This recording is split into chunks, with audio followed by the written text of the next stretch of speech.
Okay, hello and welcome. This is going to be a marathon submission video for Haiku the Robot, which is a 2D metroidvania platformer. So the category we're doing is any %, which is going to require us to basically restore 3 of these architect type creatures throughout the game, which is near the end, and then we will get access to the final boss. It's very, very Hollow Knight in the same sort of way that it's set up as a game. So right out of the gate, we are going to be doing a death warp, which is taking an intentional death, which is going to basically throw us to a save location. So the save location actually isn't here right at the start of the run, but get ready to start time, and time starts now. Okay. So here's the enemy. We're going to take an intentional death, right? So we have that slide action that you saw. It gives us a number of iframes, which is really nice. It can only be performed on the ground right now. And that costs heat, which is in the top left. But here is going to be a buffered landing jump to get a little bit of extra height. So I'm jumping immediately after the jump resolves on the ground. There we go, third try, very nice. And that gets me just a little bit of extra height. That one is massive. That one does save like minutes. It was one of the first pieces of tech that I discovered for the speedrun itself after the game launched. So here's going to be a heel slide. You're going to be seeing those all over the place. And that just moves a little bit faster than walking. Oh, excuse me. So when we have like longer spanses, just attacking on a wall or an enemy, and then holding down heel will allow me to slide. So up in the top left, you're going to notice this heat gauge. Basically, I can expend heat in order to do slides, as well as some other abilities that we'll find on later in the run. But here, I'm just getting a little bit trolled by these enemies. And so, attacking enemies, as well as just waiting over time, is going to fill that heat gauge. But here is going to be the first boss. This is going to be one of 5 required bosses for the run itself, and then we will be skipping every other one. There are certain abilities that are usually found in the casual playthrough of the game, but we are actually going to be skipping them and sequence breaking. But here, this is just showing a great flow of the combat, right? I have 1 health at 1 yellow circle in the top left, so I'm being very, very careful. I do not want to take an unintentional death here. So my damage output is a little bit slower than it could be, but just have to play very, very safe, because right at the end of that fight, that last hit causes the boss to drop, as we see another heel slide here. And that dropping animation could have actually killed me unintentionally, requiring me to do the boss fight again. But here we go, we have electromagnetism now, which is going to be our first ability, but basically just allows us to jump off walls. It's your basic wall jump mechanic. But here's the tight jump. Nice first try. Alright, so there I did a damage slide, but we're taking intentional death in these hazards. Taking damage from hazards actually causes a really interesting state within the game, where it makes me incorporeal to basically enemies and projectiles for a certain amount of time. But here we're going to pick up Infinity Edge. It's going to be kind of like a badge that we're going to equip a little bit later in the run as we continue through this section. And you can equip badges at the save stations themselves. Yep, here's another heel slide, right? And then once again, attacking enemies is going to restore heat for me. So an interesting thing is that you'll notice that dash costs about 1/3 of your heat wheel. However, if you have a tiny little sliver of heat left before you overheat, which is that sort of whirring sound you'll hear. Oh yeah, as I get a little stuck there on the edge. Then it still allows you to dash. So the way I'm trying to set up my heat in particular is to have it. So I'll dash once, wait a little bit, and then I will buy myself 4 dashes. So getting those 4 dashes instead of the 3 you would normally get if you just spam it really fast gives you a little bit of extra distance and a little bit of extra speed. Yep, so here I'm just getting completely trolled by RNG. Oh no, the buffered input! No, that can happen. So there I accidentally buffered a jump input into the hazard, and so that caused me to jump immediately, kind of action locking me there. So really, this is a scary part. Okay. So those enemies can be in mean positions, and if they were, I would have taken a death, causing me, I don't know, like maybe 30 plus seconds or so. But that's fine, it didn't happen. Oh yes, okay, this is probably one of my favorite sequence breaks in the runs. So I mentioned that hazards in general give you a little bit of a weird intangibility, right? And being incorporeal. So here I'm taking intentional death by damaging myself on that sideways hazard 3 to 4 times. Then I'm on a clock, right? So as long as I have this incorporeal state, bosses will actually not start triggering. So here is the car battery boss, but the boss doesn't spawn in even though we're going through the flag zone, just simply because I was in that incorporeal state. And so that is a very tight trick when you only take 3 hits from the hazard. But fortunately, taking 1 hit from the laser and 3 hits from the hazard is the faster way. Just makes it a little bit more tight timing. But yeah, nailing the buffer landing jump up to that and then getting through that boss area quickly is very nicely done. All right, great. So now we are going to be entering Pinions Expanse, and the entire reason we're coming over here, because this is probably one of the longest segments in the entire speedrun, is in order to get our next skill, which is going to be basically the Samus Morph Ball. So it's going to allow us to fit into like small tunnels, as well as actually move a little bit faster all over the map. So yep, there a little bit of a slip up. I meant to dash again, but I just missed the input timing. That's fine, that's fine. Because right now, currently, I can only actually end up dashing on the air. So as we're going through, this is probably one of the scariest portions of the run to be on low health, just simply because I do not want to take a death. And because this is the longest segment, we're not actually going to be grabbing another save point. So here I'm just absolutely going to lose the time in order to be able to heal up to 3, to heal up to 4. And the entire reason for this is after we get Morph Ball, we are going to take an intentional death, which is going to death warp us all the way back to where we started car battery skip, to be able to cut back on backtracking timing, saving many, many minutes for the speedrun itself. It definitely is a lot. And that's the funny thing, right? I do have that option, that ability to be able to save pretty close to the boss, actually. However, like setting up these death warps is definitely going to be something that is important to be able to consistently go fast in the speedrun. So another nuance about healing is it doesn't only take sort of 3 cranks of that wrench, but it also costs 3 gears per crank. So I need a total of 9 gears in order to heal once. So right now, only being on 3 is going to gate me from being able to heal again. And you can see that gear count in the top right corner of the screen. But that being said, up here is just going to be a bit of a puzzle. I'm going to kill 1 enemy in here to despawn the other 2 so I have faster backtracking.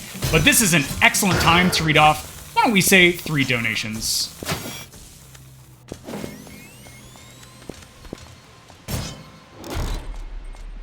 Donations, they're reading donations right now. Donations. Yeah, so there I have like the 9 gears, so I can heal again. So I'm going to be looking for a spot where I can heal with the least time loss. But still reading donations.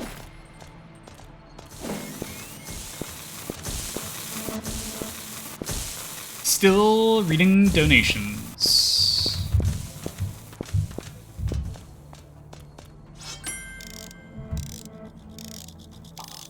All right, great. Thank you so much for all those donations. All of that is going to charity. Thank you so much.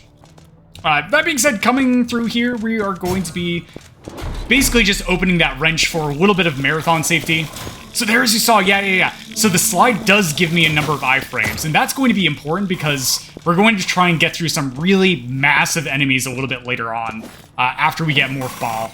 But oh no, they're accidentally overheated. I thought I had enough in the tank to be able to dash twice. I didn't, so I took 1 unintentional damage. But that's okay. Being on 3 health coming into this next boss is going to be really nice, and all that's standing between me are just this last saw blade section, and here's the next boss. Okay. So one of the main reasons why we back patch our game is because on current patch, bosses have a lot more health, but then in particular, this boss is completely different, completely different, and a lot more difficult to do consistently fast. But here I'm going for a pogo strat. Oh, I almost got it. So there you can actually just continuously pogo if you have like really, really good timing on those to stay on the boss. But here, a nice thing is that going into phase 2 of the boss fight, I still have the ability to continue to damage the boss in the second phase, and this is going to be incredibly important on the final boss itself. But this is not true for most of the bosses, actually. It's only true for, like, that boss and the final boss, I believe. Yeah, that's correct. But here we go. We have the body modifier, which is basically Morph Ball. And so here, if I attack the same moment that I actually end up entering a tunnel, this will actually allow me to stand up and take damage from those saw blades. Then coming over here to this hazard, I missed a little bit of a glitch.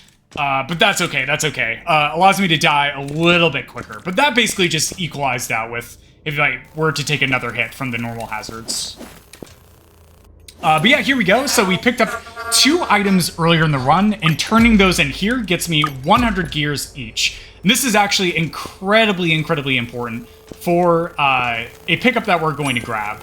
So before we can really get the last bit of tech that's required for any percent, because there are multiple routes in any percent, which is going to be getting Blink, as I'm getting trolled here by this enemy.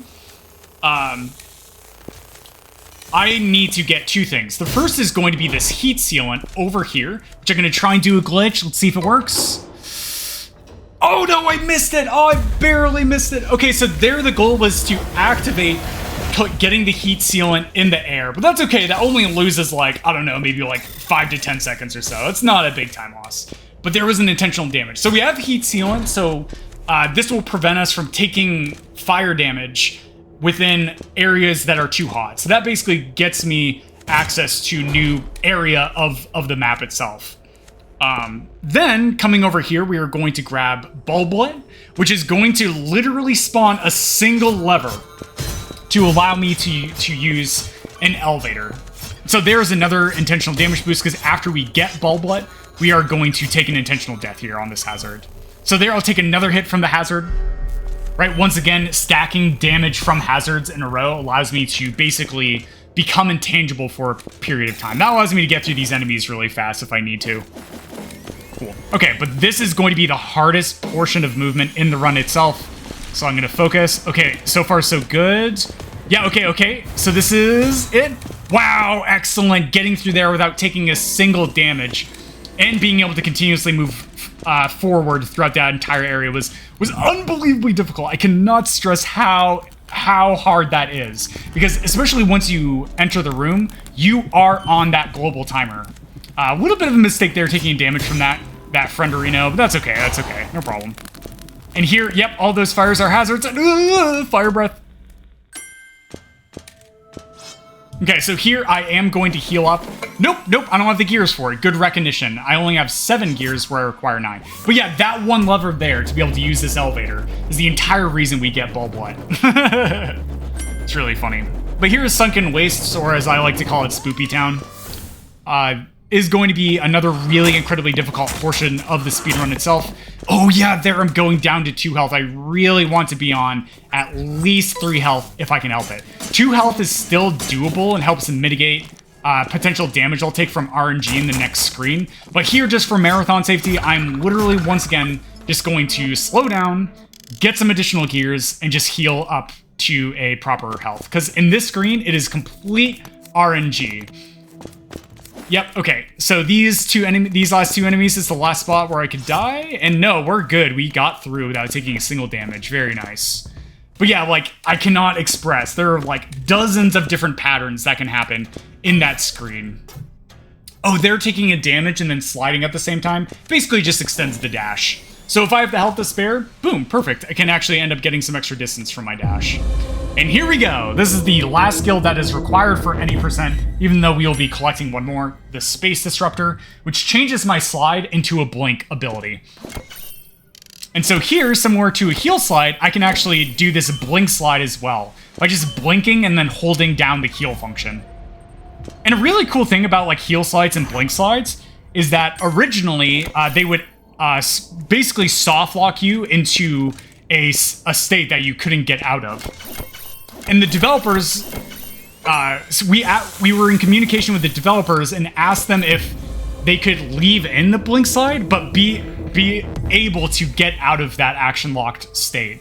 And so it was really cool. Like, this is why I love like indie teams in general, as well as like Mr. Morris Games in particular as a dev company, is that they've been really amazing for the speedrun community with working with us in order to be able to keep in cool pieces of tech, while also making sure that the game is really, really well done for a normal playthrough experience. So very, very cool that they ended up fixing that soft lock state, but leaving it in as a piece of cool speed tech. Alright, so here we're going to be facing our first of 3 required bosses in order to unlock the final boss. They're taking intentional damage because we'll death warp after this boss fight's over.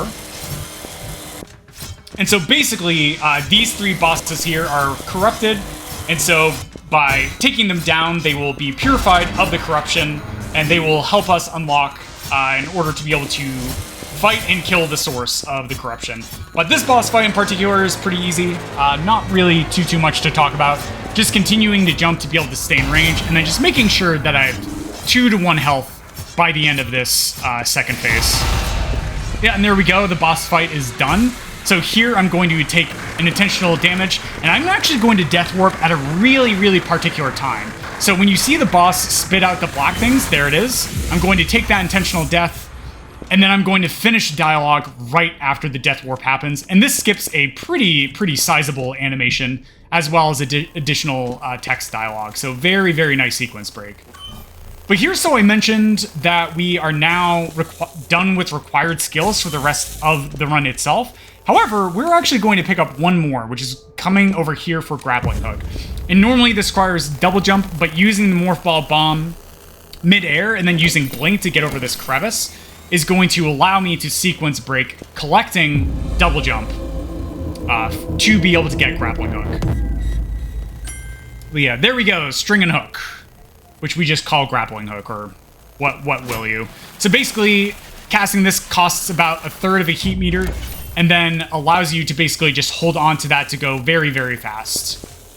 And this is actually not required because we can do blink healing in order to get through a certain section.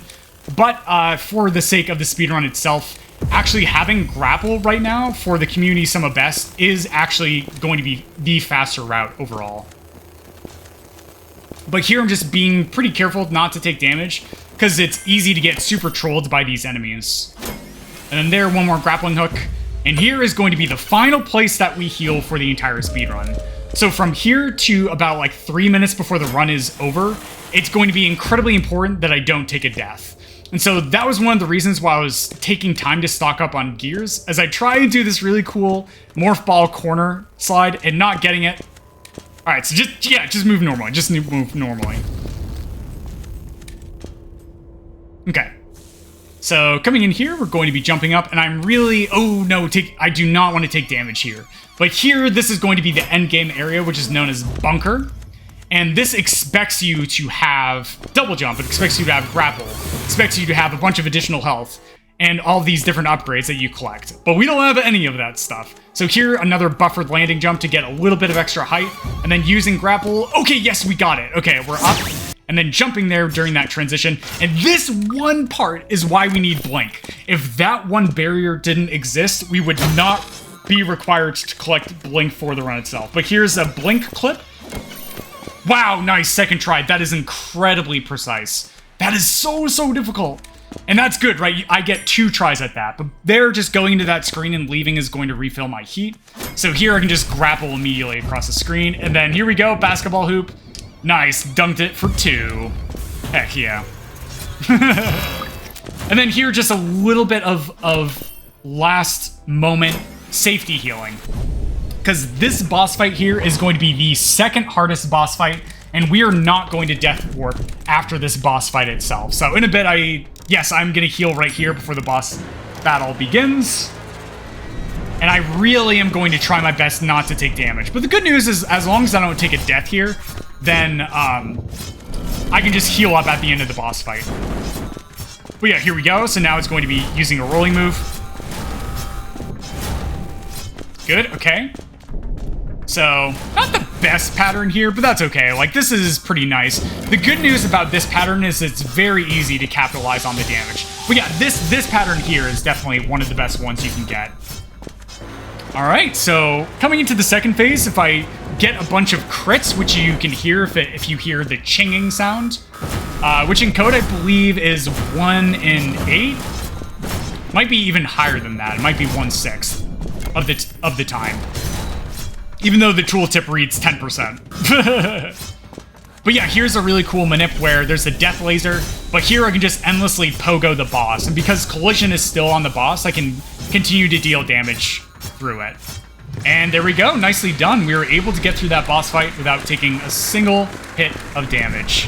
Very, very nice. Because we still have one more section to go through, and one more boss fight to go through.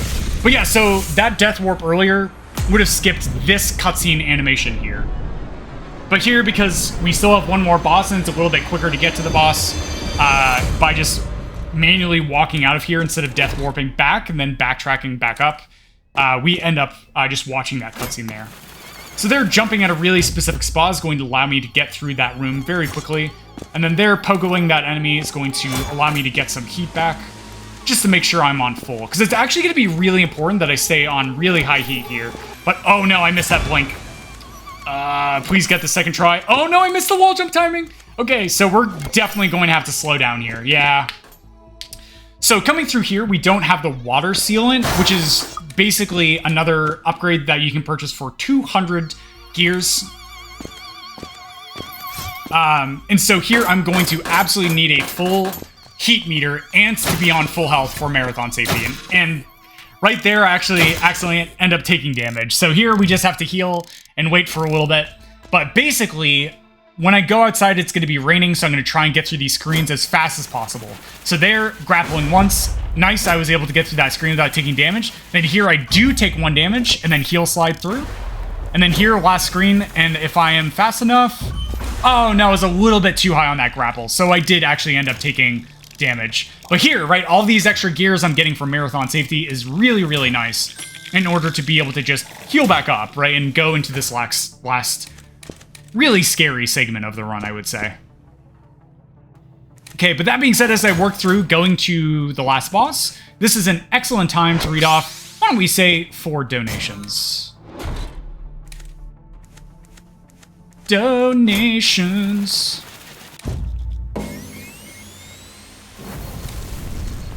Yeah, so like if I take any damage here, I'll just heal up, right? And that's the nice thing, right, about like doing all these safety strats. Like they lose me maybe like, I don't know. I mean, all the healing and getting the extra money combined is like a minute. But that just guarantees I'm able to close out these segments without having to spend many, many, many minutes of backtracking to get all the way back here. Because taking a death here would be very, very costly. Like, it would be over a minute of time loss. But yeah, they're still reading donations right now. Donations.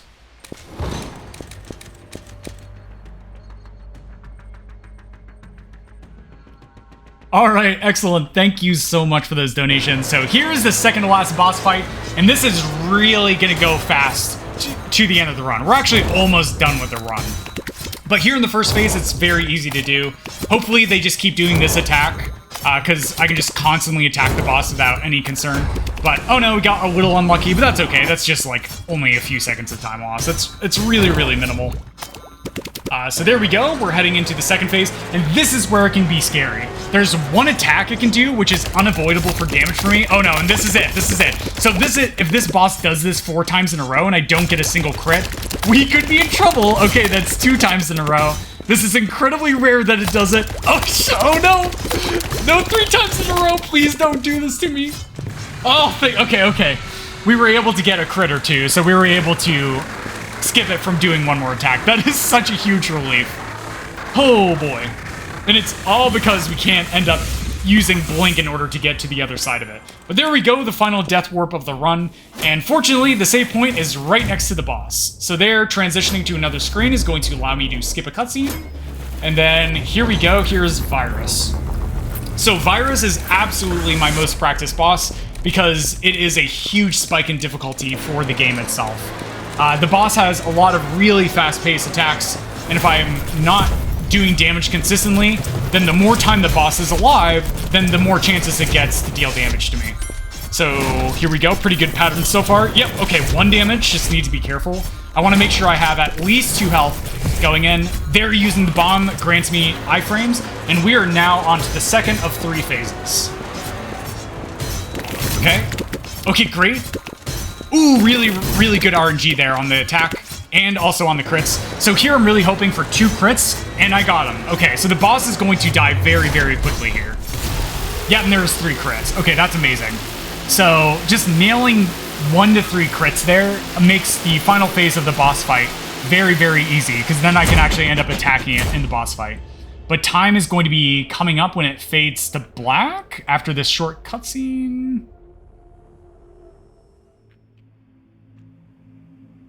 Okay, almost get ready on time.